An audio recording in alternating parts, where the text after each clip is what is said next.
كالذين آذوا موسى فبرأه الله مما قالوا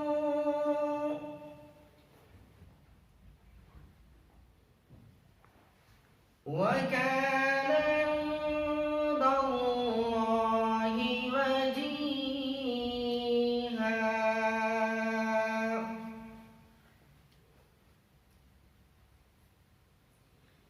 يا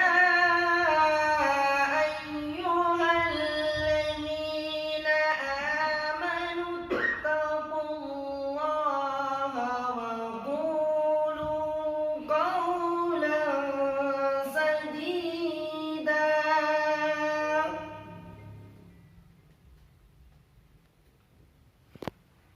يصلح لكم أعمالكم ويغفر لكم ذنوبكم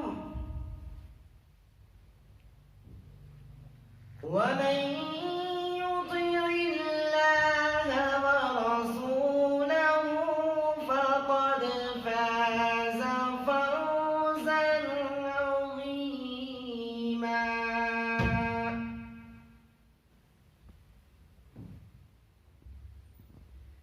إنا عرضنا الأمانة على السماوات والأرض والجبال